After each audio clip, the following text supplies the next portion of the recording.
सुरुवातीला अभिनंदन करतो. मी बोलायचं कारण म्हणजे मी पण या कॉलेजचा माजी विद्यार्थी आहे. 1995 साली मी इथे कॉमर्स साईडला होतो. तुम्हाला माहित नव्हतं पण हे नाटक दिसतात फक्त मला ओळखतात, बाकीचे नवीनच दिसतात सगळे. बाबा तुम्ही पण मला वाटतं लहानच असेल आमच्या वयापेक्षा. 95 साली माझा सुद्धा इथं प्रथम क्रमांक आलेला होता कॉमर्स साठी. मला अभिमान असा वाटतो की ज्या कॉलेजमध्ये मी होतो त्या कॉलेजमध्ये माझ्या मुलाचा सत्कार होतोय ही एक अभिमानाची गोष्ट आहे. कॉलेजचा संपर्क हा माझ्यासाठी नवीन नाहीये.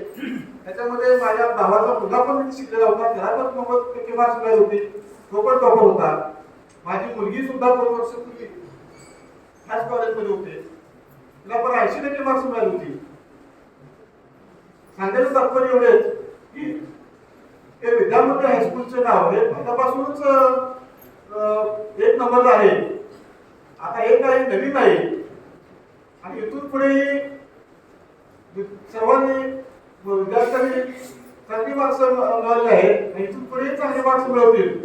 कारण येथील शिक्षकांचा, प्राध्यापकांचा आणि आपले सहसचिव धरीश्वर बाबा जे मेन माणसं आहेत त्यांचा सपोर्ट अतिशय महत्वाचा असतो. त्याच्यावर प्राध्यापक वर्ग, इतर पालक वर्ग, विद्यार्थी हे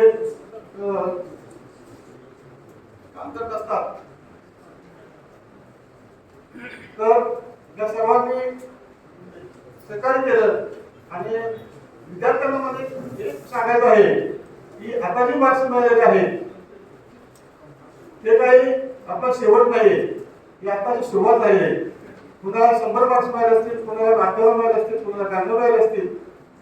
हे सातत्य आपल्याला ज्यावेळेस तुम्ही इंग्रजीला ऍडमिशन घेशीला किंवा मेडिकलला ऍडमिशन घेशीला हे सातत्य ह्याच्यापेक्षा जास्त पटीने आपण ठेवलं पाहिजे. कारण आता आपली सुरुवात आहे. ज्यावेळी मेडिकलला असेल त्याच्यामध्ये पण आपलं सातत्य राहिलं पाहिजे. जोपर्यंत तुम्ही सर्व्हिस योग्य होत नाही, जोपर्यंत सर्व्हिस लागत नाही तोपर्यंत आपण सातत्य कायम ठेवलं पाहिजे. आणि हे झाल्यानंतर आपण ज्यावेळी नोकरीस पात्र होतो, नोकरी लागतो, त्यावेळी पालकांना जास्त आनंद झाला असतो. हे सेमी आनंद आहेच म्हटलं तर चालणार नाही. हा आनंद हा तात्पुरताच आहे. शेवट आपला त्याच्यामध्ये आहे 4 वर्षानंतर ज्यावेळी आपला सर्व्हिस लागेल त्यावेळी आपला खरा रिझल्ट येणार आहे. तरी सर्वांनी इथून पुढे हेच तुमचं गुणवत्तेचं कायम ठेवली पाहिजे. थोडं ते सांगून माझे छोटेसे संपर्क जय हिंद.